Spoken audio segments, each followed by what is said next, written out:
السلام عليكم ورحمة الله وبركاته. مرحبا بكم في قناة أوميغا سبورت. المنتخب الوطني المغربي دار الجل ديالو الأولى في ثمن نهائي كأس العالم قطر 2022 من بعد ما ربح بلجيكا في الجولة الثانية وربحت كرواتيا كندا اللي تقصات رسميا. كندا مقصية رسميا، والان يعني التأهل كيتلعب ما بين المنتخب الوطني المغربي وكرواتيا وكذلك بلجيكا.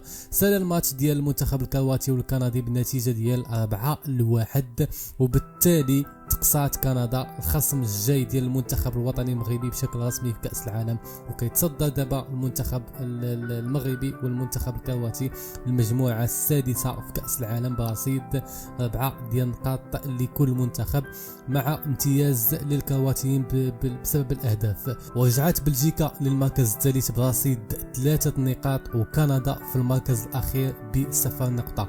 كيحتاج المنتخب الوطني المغربي غير التعادل في الماتش الجاي ضد كندا اللي تقصات باش يتأهل رسميا للثمن النهائي وربح باش يضمن المركز الاول. يعني في حال ما ربح يضمن المركز الاول، وبالطبع المركز الاول غيتجنبنا اننا نواجه منتخبات كبيره، وهنا كنهضروا على المنتخب الالماني ولا المنتخب الاسباني، لانهم هما اللي يمكن لنا اننا نواجههم في حال ما تاهلنا. هذا الشيء لا تاهلات الالمان وتاهلات اسبان في الماتش ديالهم الاخير، لان اذا تاهلات الالمان واسبان غيبقى عندنا يا اما نلعبوا ضد اسبانيون يا اما نلعبوا ضد المانيا. ونفس الامر بالنسبه للكرواتيا، خلي خاصها فقط تعادل ضد بلجيكا وتتاهل هي والمغرب، وتخسر مع بلجيكا وتتاهل معها، ولكن بشرط يخسر المنتخب الوطني المغربي مع كندا. اما البلجيكيين خاصهم يربحوا كرواتيا باش يتاهلوا. يعني ان المنتخب الوطني المغربي الا بغات بلجيكا يعني والكروات انهم يتاهلوا، خاص المنتخب الوطني هنا يخسر ضد كندا.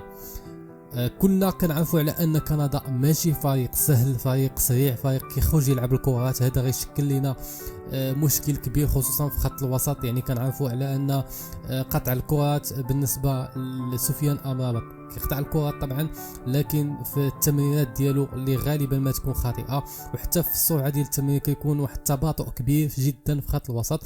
هذا الشيء هذا اللي يشكل لنا مشكل مع فريق مثل فريق كندا، اللي طريقه اللعب ديالو مماثله للطريقه ديال لعب المنتخب الامريكي اللي لعبنا معاه وخدينا 1-4.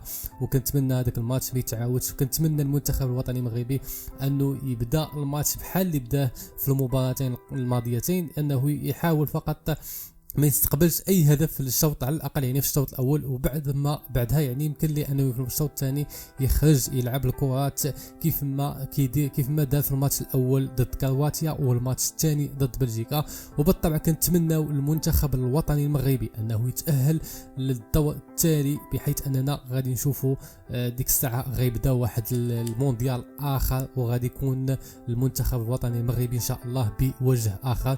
وديك الساعه كيف ما خلاها يعني الامرابط اللي جاب بسم الله فكاس العالم بحال هذا بالتقديم ديالنا، هذا الاداء هذا ما يعني غنظنوا على انه ظلم على ان المنتخب الوطني المغربي ما يتاهلش للدور التالي. وكنتمنى ان شاء الله اننا نشوفوا المنتخب الوطني المغربي كيواجه منتخبات كبار ويربحهم كيف ما شفنا مع المباراتين الماضيتين. فهذا هو كل شيء في هذا الفيديو هذا. ما تنساوش تعطيونا آراءكم في التعليق حول المنتخب الوطني المغربي والاداء ديالو اللي كتوقعوا انه يدخل به ويلعب به ضد منتخب كندا. كل شيء يمشي للتعليقات ويكتب على حساب، كل شخص يدخل للتعليقات ويكتب الاراء ديالو ديال المنتخب الوطني المغربي، وكذلك يقول لنا شنو هو النتيجه، يعني توقعه للنتيجه ديال المنتخب المغربي ضد كندا. والسلام عليكم.